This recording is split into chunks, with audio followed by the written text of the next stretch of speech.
Hey y'all, welcome back to Windmill Farms in North Mississippi. Except for today, we ain't in North Mississippi. We out in Texas at my dad's house. We have a tradition for Thanksgiving where the men cook the meal, the main part of the meal, the turkey, the dress, and that kind of stuff. And it's just our way. We've always done it in the way that it was explained to me when I was a kid, the way I've explained to my kids. And you'll see my brother here in a little bit. The way that it was explained to him when he started coming around was that the men cook the meal as a way of saying thank you to the women in our lives for putting up with us, because we ain't the easiest men to get put up with, and it's just our way of doing it. So, but we're going to show you how we prepare our turkey and our dressing. I didn't show you us cook. This is what is it, 2 o'clock in the morning right now? 2:21. 2:21 in the morning. So we're getting ready to put the turkey on. We're going to film all this. But I didn't film the cooking of the cornbread last night. It's just regular cornbread and cooked up in cast iron skillets like cornbread is here in the South. But we'll show you when we start actually making the dressing itself. So why don't y'all come along with us with another adventure on Windmill Farms, Thanksgiving style. Alright y'all, for anybody that doesn't know, this is my brother Kyle. How's it going? And we got the turkey out and we're just thawing it up now. We're just going to get it out and we're going to wash it up good and get all the giblets and everything out of it. And for anybody that didn't know, and I'm saying this honestly because we've actually had people cook giblets in the turkey. We're going to show you how to actually clean this turkey out and get it ready for Thanksgiving, y'all, so that you don't have to go somewhere and buy it like everybody else does, all right?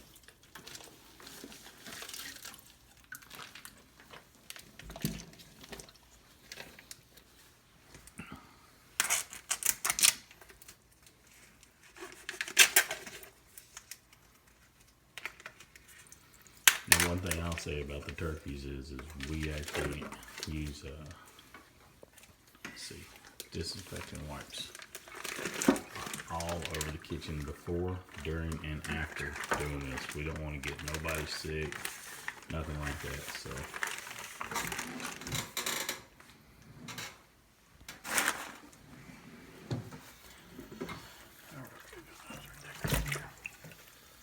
oops, sorry about that, y'all. You dropped the turkey and I almost dropped the phone. We don't actually make giblet gravy, y'all, or do anything with the neck. He's pulling all the neck stuff out now. We don't do anything with all that, so that's the reason you're going to see us throw all that stuff away.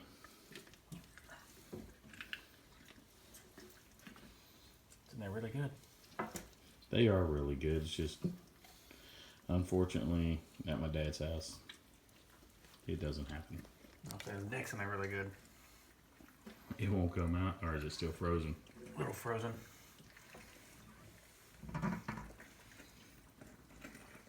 Let's start from this other side then. Now, if you notice, your feet are always put down in the fat of the back. Get it? You see, that's just your neck.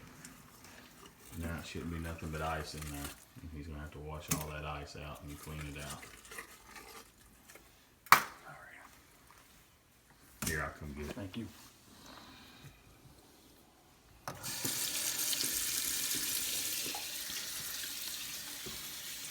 Now, one thing that we do is we wash our birds out real good, through and through.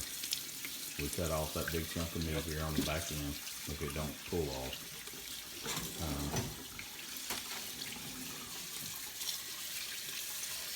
Don't break that though. Yeah, don't break that back piece, because we use that to put the feet back together like we should. But everything gets washed off really good, inside and outside. And believe it or not, people, we've had a lot of folks compliment us on our turkeys that have come over for Thanksgiving and stuff. And we do one of the most, I would probably say, easiest things, wouldn't you, Kyle? It's very simple. Just a little time consuming with how we do a slow cook.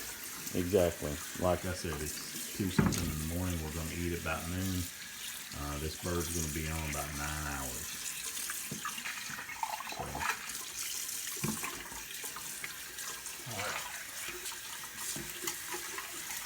When you got to get all that ice out of there and all that blood out of there.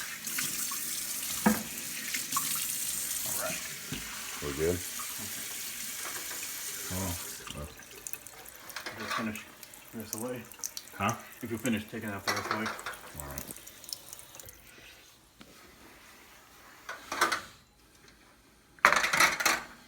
Now, this, y'all, is just one of the simple throwaway roasters. One reason that we use these is just simply because of how easy it is to clean up after Thanksgiving. We have traditional big turkey roasting pans. It's just we decided not to use them. Need some more. All right, y'all. We're back. We're fixing to add salt. Hold the hand out.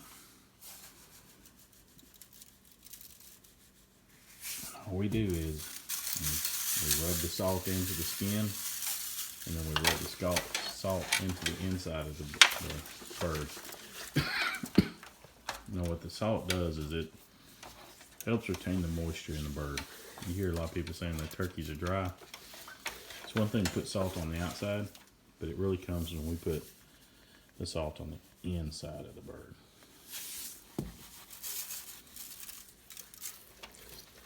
And you don't want to leave it glooped up or globbed up on anything, because you don't want to have a spot where everybody and their brother too puts their mouth on it and goes, oh, what the hell.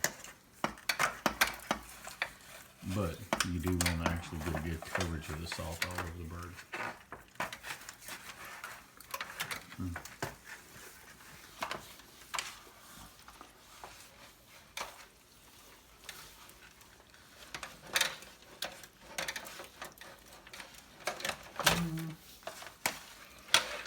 Let's get a little more here.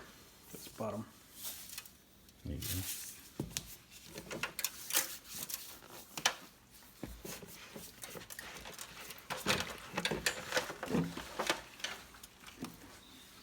Alright, now we just add peanut oil over the bird and in the bird. Once again, this is what's going to help get you a good coverage, a good crisp on your bird.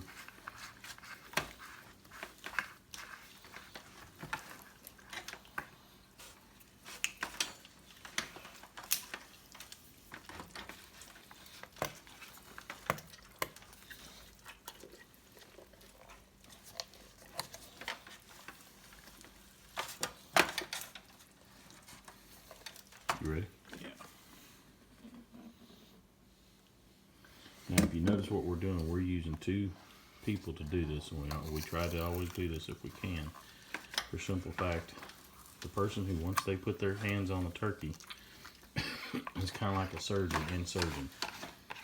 He can't let go of that area to grab something. He'll dirty his hands up, and he'll also dirty up whatever he touches. So we try our best to try to do this with 2 people if we can.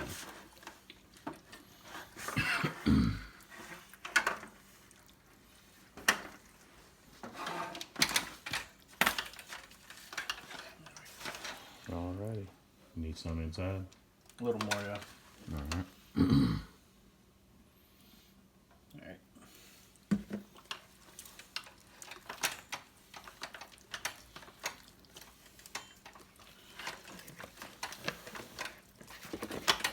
Alright. Alrighty. Now, I'm going to turn on the water and let him get washed up and cleaned up over here so he's not touching the faucets, and we'll be right back. Alright, y'all. So, now that we've got the turkey done, we're going to make what's called the tinfoil tent for it. Basically, all I'm going to do is I'm going to take, and this is brand new tinfoil, so y'all are going to have to hang with me for just a second while I get it all ready to go here. This is the reason I hate brand new tinfoil.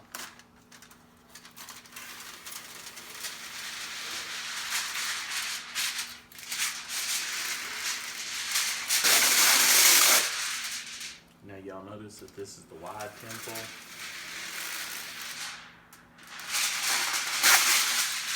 And you notice that I'm using 2 sheets. I lay them on top of one another like so, evened up the best I can.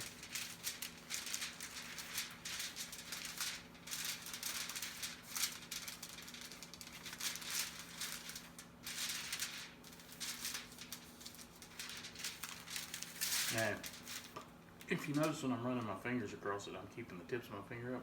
This edge of this tinfoil will slice you wide open. So please be careful when you're doing this. This comes from personal experience. I've done it in the past. And it's no fun bleeding all over stuff when you're trying to make a turkey at 2 o'clock in the damn morning, just saying. But, you know, we'll like that. Now that we got one edge together,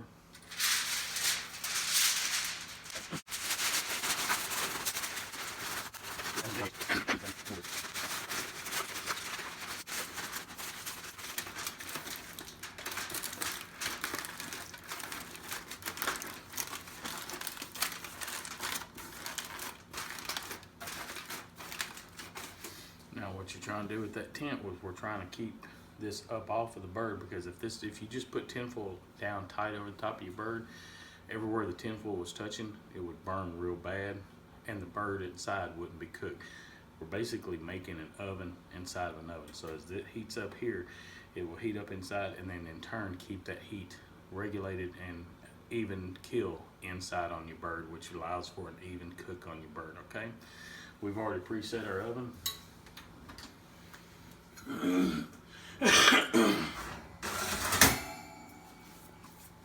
Don't be dummies, use pot holders.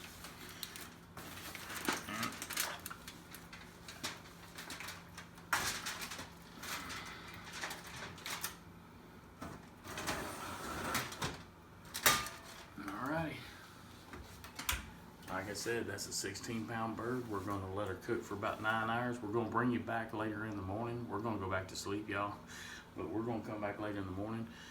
Juices will have cooked off of your bird. We're gonna drain them juices off so they don't, one, make a mess in the oven, but number two, we're gonna keep it from making the actual dressing that we do, the turkey dressing that we do.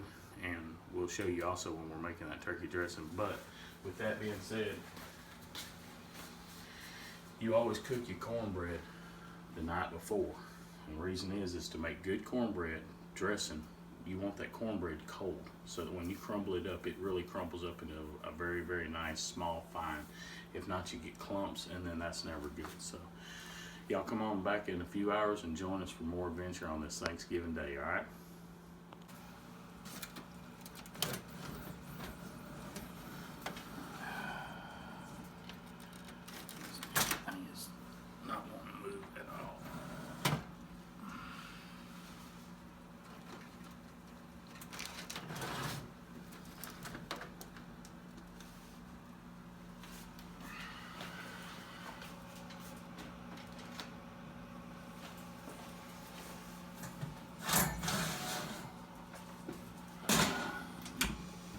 Alright everyone, it is about 15 after 9 in the morning.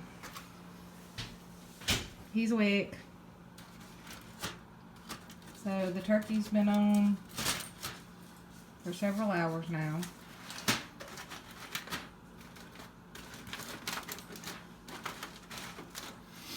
What I'm basically doing is we're going to go in here, as like I told you last night, when the turkey cooks, it makes its own juice. We're actually going to pour some of this juice off, and this is what goes into our dressing along with chicken broth.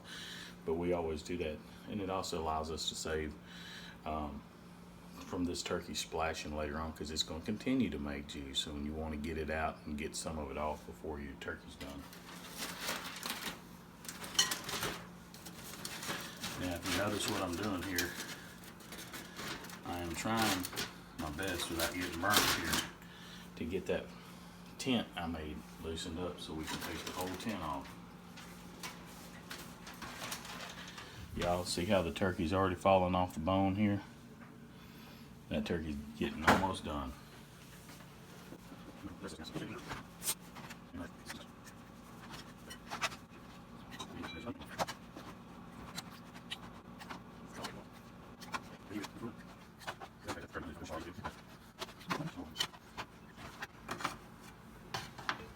is the last of it right here to get out. Alrighty, we're gonna save this broth, y'all. Like I said, put in the dressing. You're gonna see me make the dressing here in a little bit where I start my cornbread and stuff. But if y'all come in here tight, you can see how you can see that darker space in between the bones here. That's where the meat's separating from the bone. That's when you know your turkey's getting done the way you need it to get done. Now, since it's already almost done and cooking a little faster than we thought it was going to, I'm gonna leave the tin off of it, put it back in at 350. We're gonna brown up the rest of the turkey really nice, and then we'll take it out for dinner. All right.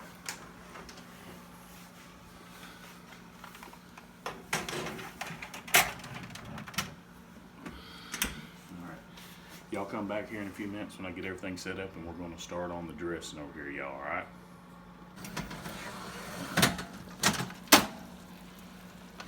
All righty, if you will. Mm-hmm.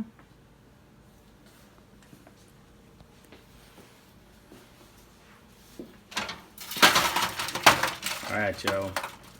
As I told you, cornbread's got to be cool. And the reason that it's got to be cold is because of how we want it crumbled up. We don't want to get big lumps in it. So as we're crumbling, as I'm taking this, we're going to get it as fine as we possibly can, all right? That's what we're going to do for the next few minutes, is we're going to just crumble up this cornbread and get it as fine as we can before we start adding any of our stuff in there.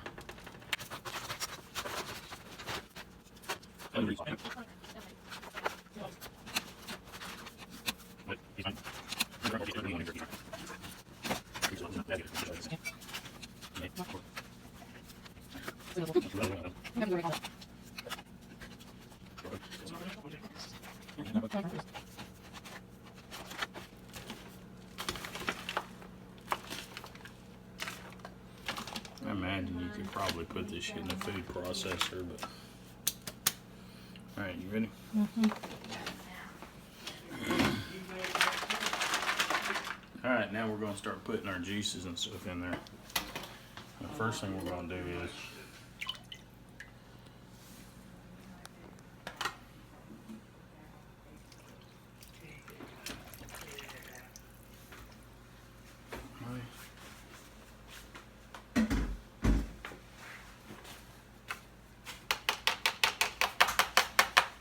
Just one egg. yes.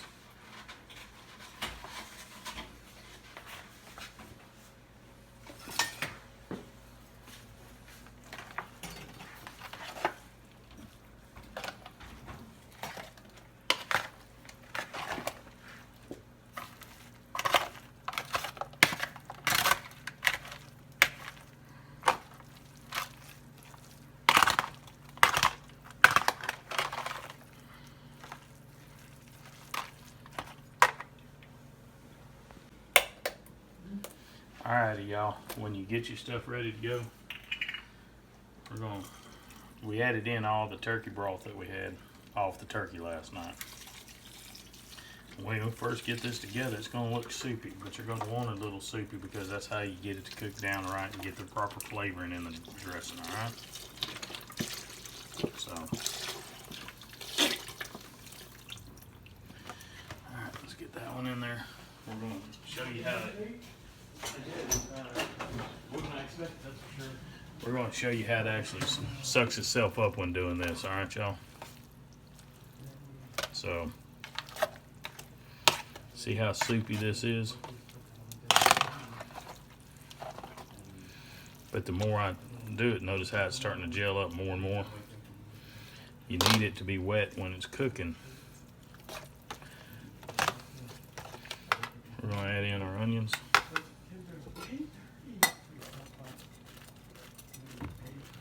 Now, y'all, that's to taste. We're not doing anything measured here. Everything is done to taste, okay?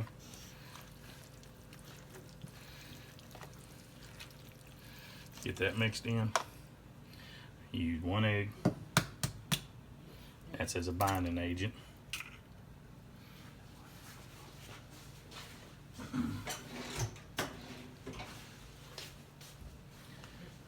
Now the salt and pepper is going to be to taste. Okay, let me get this egg. You're good. Alrighty, there we go. Now, salt and pepper is going to be to taste. Once again, it's going to look like we're going to overdo it, but you've got a lot underneath that you need to mix it into.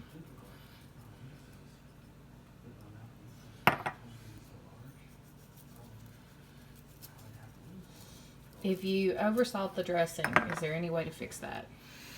Well,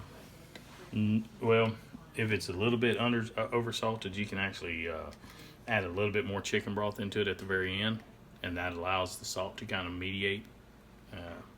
However, if you put too much in, no.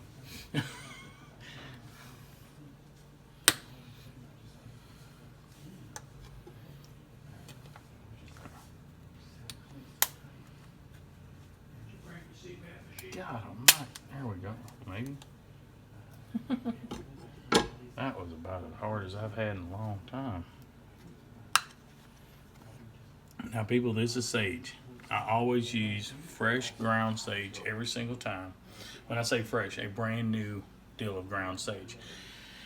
Sage is one of those that it loses its properties after it's been opened. It's out to the air, okay? This is to our taste, so please don't go by this.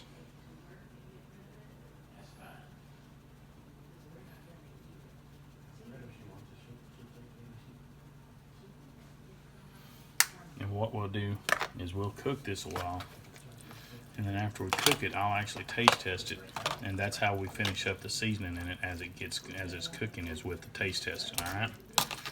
But now, with that being said, we're going to put a piece of tin foil over this when we get this all mixed together. We're going to put it in the oven at 350, and we're going to start cooking it just like we did our turkey. All right, y'all.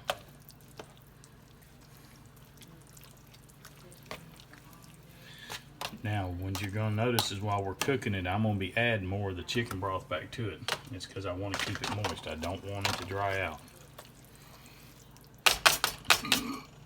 Alright, y'all. That's it. I'm going to put the tin foil on it. We'll get it put in the oven over here and we'll be good to go, alright?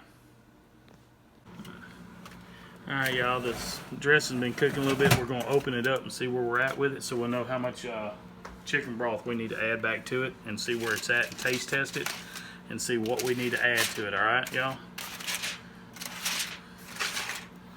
be careful when you open this stuff up, because that steam coming out will get you, will burn you, so be careful. Oh yeah, we're gonna need to put some chicken broth in that. I can tell that right now. So let me go ahead and get my stuff together. Just one? Yeah.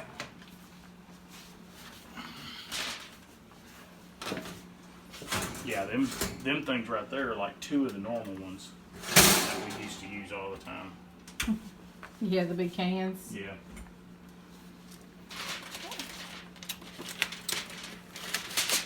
I never covered the dressing.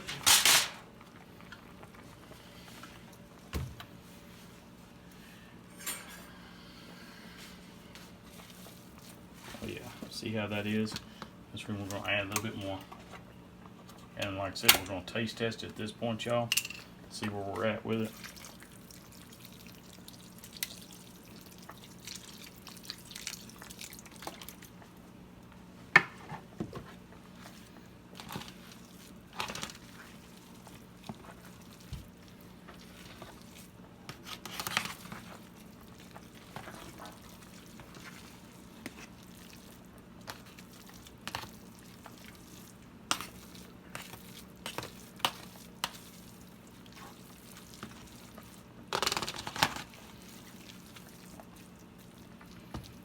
Get a small spoon.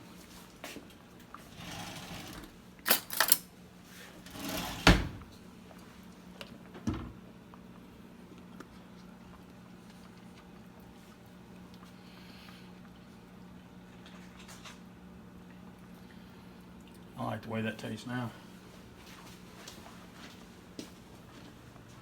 Put a sage in it. A little bit more. I think that sage will come on out in a little bit more. When you cook it, or don't put no more salt in it. Nope. I'm gonna put a little bit more sage in, but You need some more broth. I've already put broth in it, Dad. You need more than that. Cut off the film, baby. Alright, so you've now added that whole box of chicken broth to it. Yes. And the reason I did is because the next little bit of cooking I'm going to do to it will actually have the cover off, the tin foil off the top, and it will actually evaporate much quicker rate once you take that off. That's one reason I cook with the tin foil on, is it allows it to get cooked without evaporating a bunch of the juice off that you don't need in there. So, and as you see, this is still real soupy. We're going to put this back in there, and we will let this cook for the next little bit, and we'll be good to go.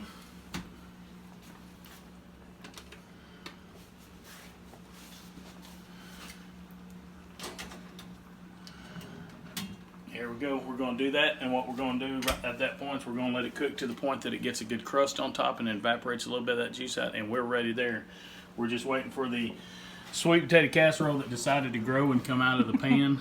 It normally does not do this, people. And the potatoes. So, and we're going to do the mashed taters here in just a little bit, and get the green bean casserole going, and we're good to go, y'all.